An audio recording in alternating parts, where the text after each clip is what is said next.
Good day everyone! Welcome to my YouTube channel where we simplify science one concept at a time.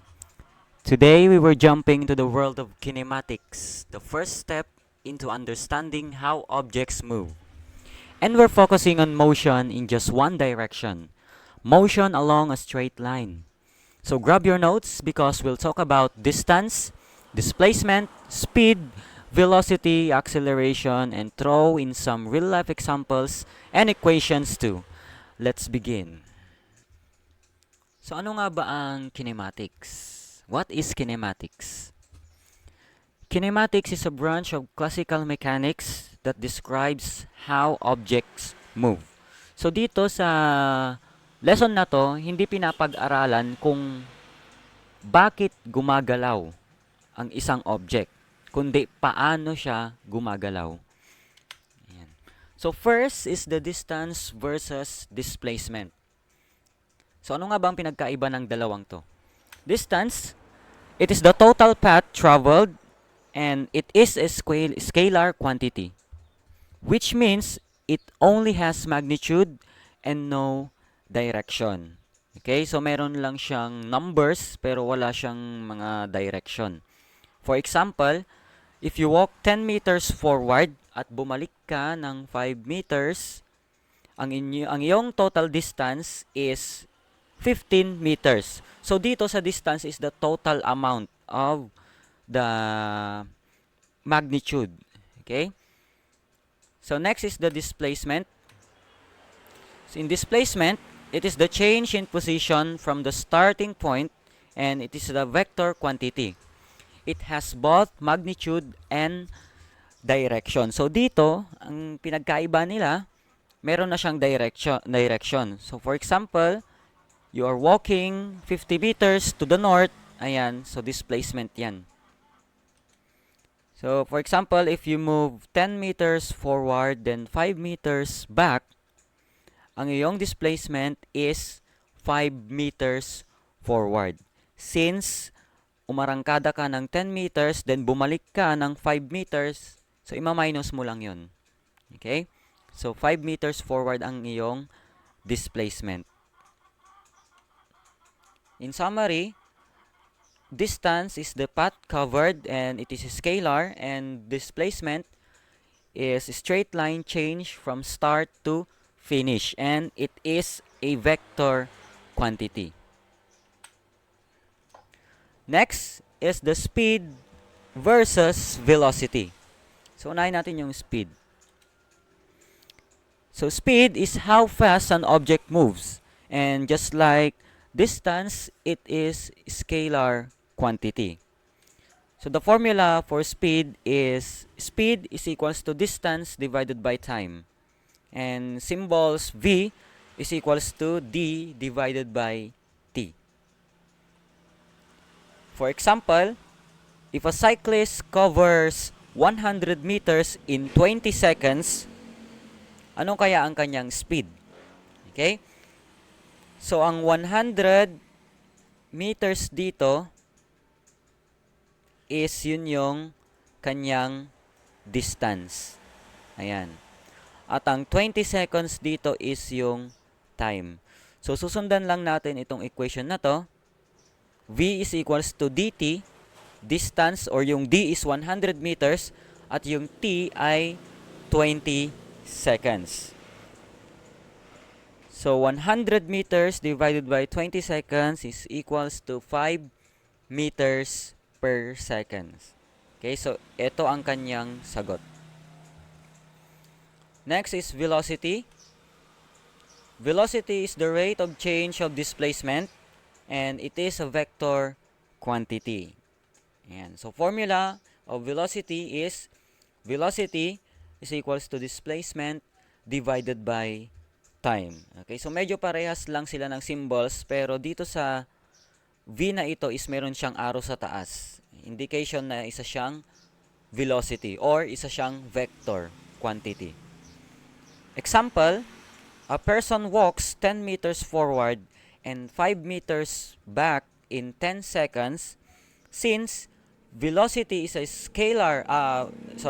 velocity is a vector quantity and displacement is also a vector quantity, let us solve first the displacement. So the displacement here is 5 meters. Bakit? Kasi nga, naglakad ang isang tao ng 10 meters pa forward, then bumalik siya ng 5 meters. So 10 minus 5 is equals to 5. Okay? So velocity is equals to 5 meters divided by 10. So ang kanyang velocity is 0.5 meters per seconds. In summary, speed cares about total ground covered. Okay? So yun yung total amount ng nilakad mo, bumalik ka man o hindi. So sa velocity naman, cares about where you started and where you ended.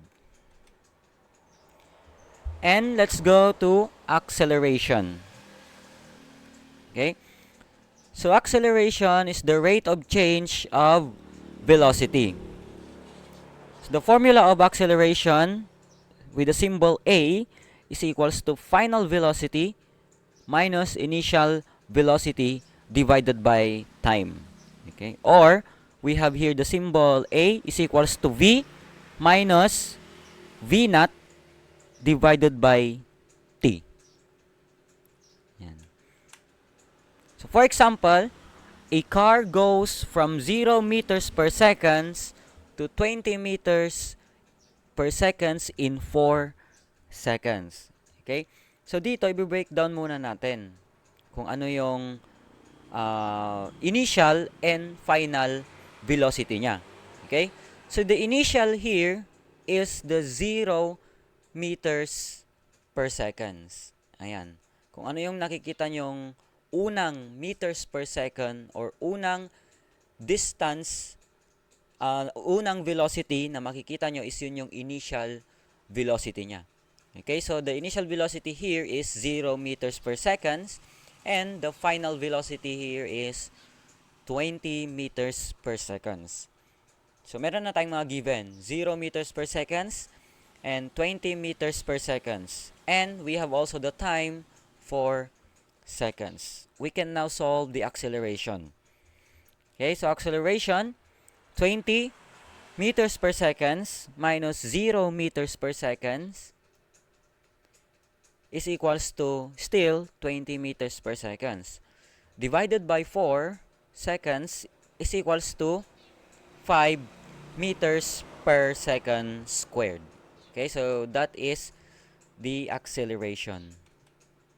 That means every second, the car gains 5 meters per second in speed. Ayan.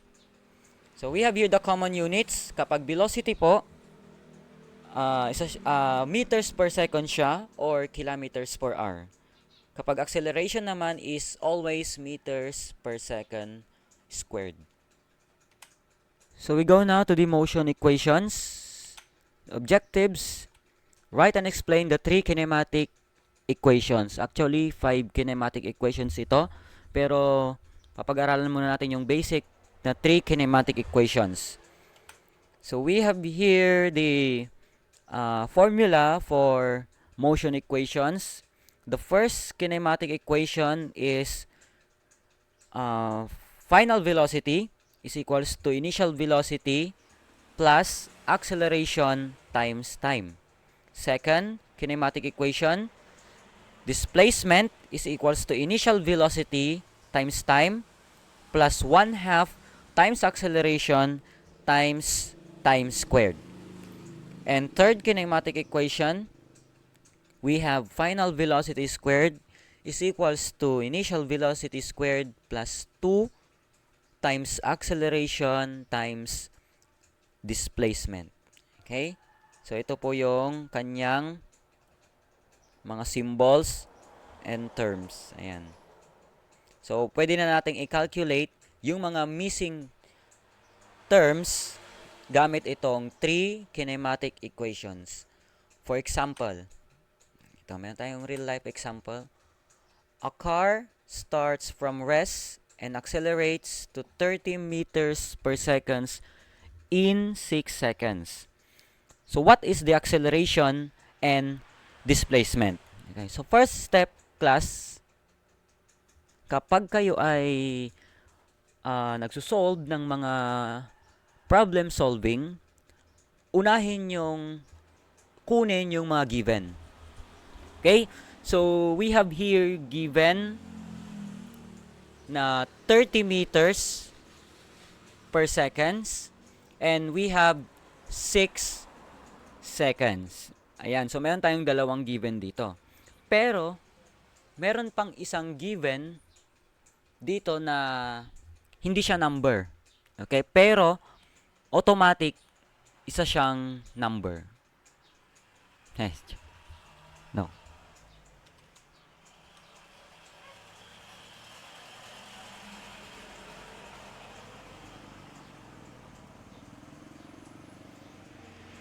Okay, so let's go to the real life example problem.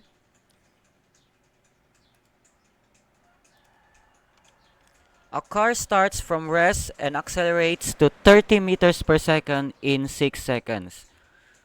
So what is the acceleration and displacement? So ang ating missing is acceleration and displacement.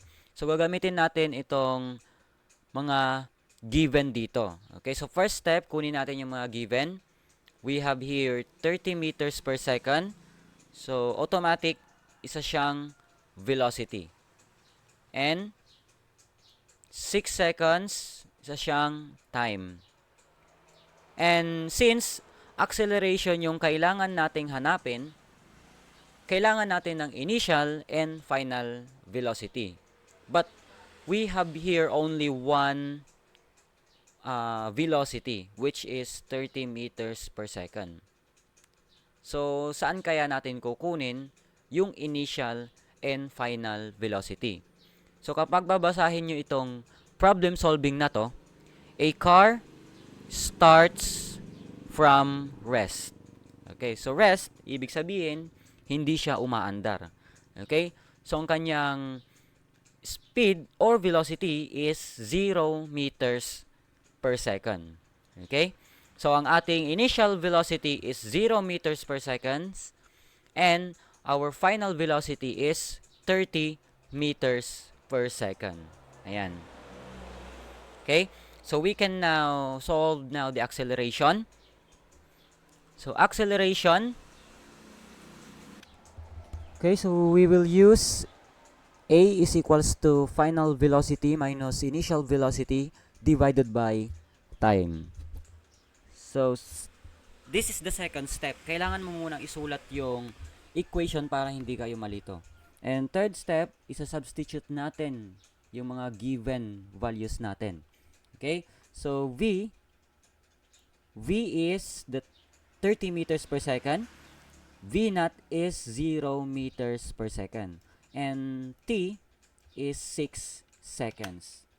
Ayan.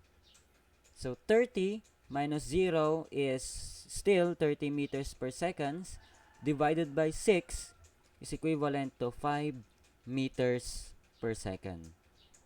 Ayan. So meron na, nakuha na natin yung acceleration and the displacement naman. So displacement, we will use the equation displacement is equals to initial velocity times time plus 1/2 times acceleration times time squared. Okay? So, susundan lang natin yung mga steps. Isa-substitute na natin yung mga given values. Ang ating V naught is 0 at ang ating time is 6 seconds. Since V naught is 0 and any number that is multiplied by 0 is equivalent to 0. So, itong V naught T na ito is 0 din lang yan. So, hindi rin lang natin yan magagamit. Kaya, pwede na natin yan i-cancel. Kaya, ang gagamitin na lang natin is itong 1/2 acceleration times time squared. Okay? So, since dito is wala na, hindi na siya, 0 na siya. Okay, so ito na lang yung ating isosolve. Okay? So, 6 squared is 36 times 5 and 1/2. Okay, or divided by 2. Ayan. Pwede nyo gamitin yung PEMDAS. Yan. Okay? So, the answer is 90 meters. Ayan po ang ating displacement. Okay? Okay, so quick quiz tayo. Pwede po kayong mag-answer sa mga in the comment section. So, a bus moves 120 meters east, then 30 meters west in 15 seconds. So, what is the total distance? What is the displacement? And the average speed and velocity. Okay? So, galingan nyo po. And thank you for listening. And please like, share, comment, and subscribe to my YouTube channel for more videos or educational videos to upload. Thank you everyone.